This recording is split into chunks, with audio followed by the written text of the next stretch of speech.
Hi crypto kings and queens, welcome to my channel. My name is Natalie. Today's video is going to be a little bit different. What I want to do is show you how market structure is working on the higher time frames. I'm not going to dive into the lower time frames because I want you to understand the higher perspective first and why it's really important. So I'm going to show you exactly what high highs and high lows is, what sideways market is, and why it's so important for us to use the higher low to buy the market. And I also will show you why the lower high is the part of the market that you want to sell the market, and in a sideways market you're selling from the resistance to the support and you're buying from the support to the resistance, etc. So if you don't understand how market structure is working and if you want to be a profitable trader, this is the first thing that you have to understand. So continue watching this video and I'll show you exactly how market structure is working on the higher time frames. So what I have noticed on my live streams is that a lot of people have no clue sometimes about market structure and they're having panic because the market is going down. And if you don't understand market structure and you're an investor or you want to become a trader, if you don't understand market movements, you will never ever be able to trade in the market and be in profit, but because you have no clue what you're looking at. Market structure is one of the most basic things that you're looking at when we are inside the chart. It doesn't matter if it's Bitcoin, Ethereum, if you're looking at Forex pairs, if you're looking at stocks market, everything you're looking at is market structure. The market is going up, the market is going down, and the market is going sideways. And our job is to figure out what type of market are we in. And that is why it's always easier for us to use the higher time frames, because the higher time frames is showing us the direction. When you're just looking at the lower time frames, you will be confused because it's so many things happening on the lower time frames. But when you're zooming out and having the bigger perspective of what you're actually looking at, it's easier for you to look at the lower time frames, but understanding that this is a pullback on the uptrend. This is just a pullback on the downtrend. So what we're trying to do is obviously figuring out what is going on these markets.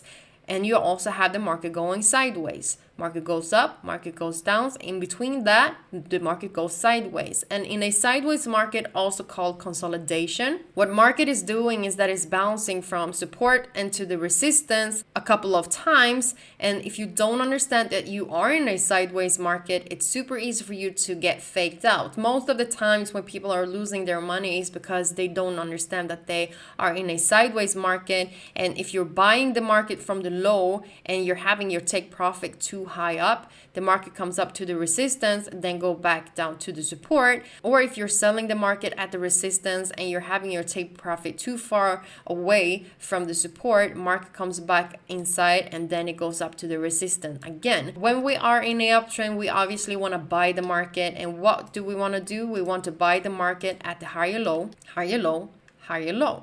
In a downtrend, we want to sell the market at the lower high, lower high, lower high. And if you want to trade inside of a consolidation market, a sideways market, the best way to do it is sell from the top back down to support, buy from the support back to the top to the resistance, etc., until you actually see the market breaking one of the directions, breaking the resistance, turn it to support, market goes up.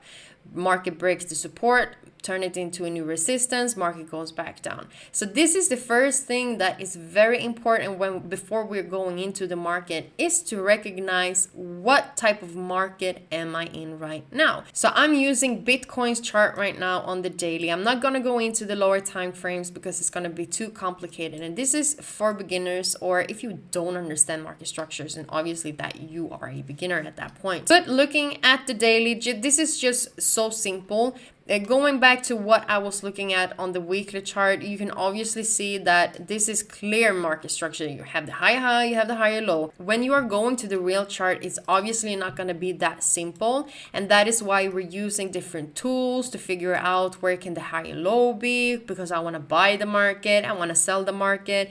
I have to use different tools to understand where can I potentially sell the market at the lower high. I'm not going to dive into that right now, but first of of all, we need to recognize what type of market we are in. And when we're looking at this overall picture right here, you can see clearly that the market is on its way up. And if you don't know that, we can just take a trend line and see that the market is going up, right? Market is above this trend line, as we can see.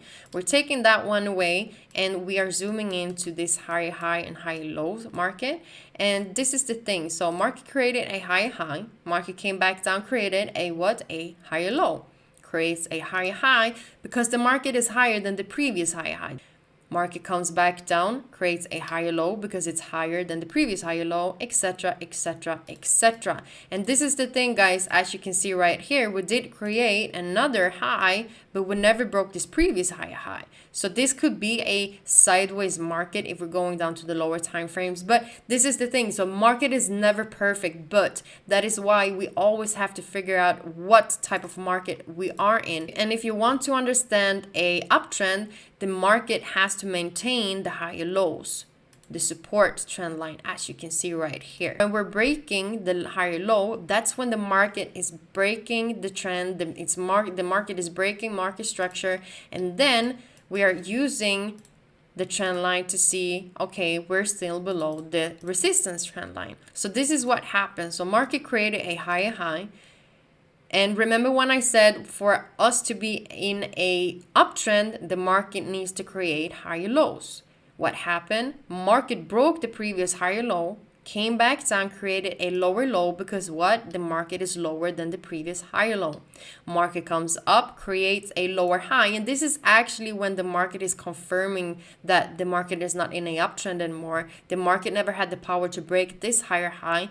It's lower than the previous high. And what happens then? Market creates a lower low because this low is lower than the previous lower low. Market creates a lower high because it's lower than the previous lower high. Goes back down, lower low, lower high, lower low. And what happened next? Market did break what? The market did break this last lower high, as you can see right here, and created a higher high. A higher low because it never broke the previous lower low. Higher high, higher low, higher high, higher low, higher high. What happened? Market broke the previous higher low, created a lower low, a lower high because it never had the power to break the higher high. Creates a lower low, and then what happened? Market goes up, it comes back up and creates a, so right here we had a small high. It was just right here, but we didn't know, okay, is the market actually breaking to the upside or not? But we did create a higher low because the market never came back down and broke the lower low. Market creates a higher high because what? Market did break the previous lower high. High low, high high, etc. So this is how the market is always moving. So that is why it's so important that we're using the higher time frame so we understand what the market is actually doing. And when we see the market on the higher time frame creates a higher high, the next thing that happens when the market is starting to pull back, we understand that the market right now just might create a higher low. And what are we doing at the higher low? We're buying the market right here. Because if you are buying the market at the higher high, guess what's going to happen? You will lose your position. If you're buying the market right here, you're having your stop loss. I don't know where you have it, but if you're having your stop loss down here, you will lose your money or probably lose your whole account. So that is why we're trying to figure out that we want to buy the market as low as possible. As I told you, I'm not going to go through that right now because I want you to understand market structure. Market goes up, market goes down, market goes up, you have the market goes back down a little bit, market goes up. That's market structure. We need to figure out what type of market we are in. And that is why it's easier for us to use the higher time frames to see what direction we are in. Because if the higher time frames is showing us that we're actually on its way up, it's easier for us to go down to the lower time frames then and see what we can do when we see the market actually having the higher low created and now we start to break to the upside again. Same thing right here when the market is going back down. What happens right now on Bitcoin? Everyone is thinking that the market will go up, but looking at this, you have the lower high, you have the lower low, you have the lower high, you have a lower low, a lower high. Market right now did create a lower low. Market goes up a little bit. It just might come up to the previous lower high, create another lower high. Market goes back down again. So when everyone is buying the market when the market is going down, there's no wonder that you are in drawdown, because the market is obviously just going straight down. And this is the higher time frames. This is the daily chart that we're looking at. So that is why you need to understand the market goes up, market goes down. You don't have to panic. This is how market is moving. The market will not always go straight up. That will never happen. The market is always doing the high highs and high lows. The market is going in a sideways market. Your job is to recognize what type of market you are in. And when we're zooming in right here, because I also want to show you how it looks when you're having a sideways market. As you can see that the market is bouncing in between the resistance and the support level right here until the market actually has the power to break this level and starts to create high highs and higher lows. When we recognize this, and a lot of time you're having a lot of wicks to this level and you start to see the market trying to break it, but it comes back inside again. And that is why it's easier for us when we're recognizing the market is actually not doing anything. I mean, you're having the lower high, but you have a lower low, and market just, and this is just a choppy market. The market is just going sideways. The market is not having a clear direction until it actually breaks it. And it's the same thing here. You can definitely see the market did create high highs, and you see the movement, you see the pressure to the upside. But this is just, market is just going sideways, and then eventually the market decides to break to the upside. So this was just a short video because I recognize that a lot of people have trouble finding out what market structure is and how it's working. But if you only understand high high, higher low, lower low, and lower highs in a sideways market, that's going to improve so much in your way of trading, because that is one of the basic things that you need to understand for you to be able to be a profitable trader, to understand the trends that we are in. And obviously, if you like this video, please comment below, and the next time I will show you that, because this is the higher time frames, when we're breaking everything down to the lower time frames, you will actually have different trends inside the trend. So for example, on the daily, we can see the market is in an uptrend, but you're having on the 15 minutes, you're having different uptrends and downtrends and sideways markets inside that trend. So on the daily chart, you might be in a uptrend, but on the 4-hour chart, you just might be in a downtrend. So we're always trying to combine all of these things together. But the first thing that you need to understand is the overall picture. Are Bitcoin in a uptrend on the weekly chart, or is the market in a downtrend on the weekly chart? And after that, we are breaking everything down. So if you like this video and understood what I was talking about, please comment below. And if you like this video and want me to do more videos like this, also tell me. And what else do you want to know about that? Don't forget to subscribe to this channel, because I go through cryptocurrencies every single day. I have multiple live streams during the week. Like this video, comment below, and have a good day. Mwah, from Sweden.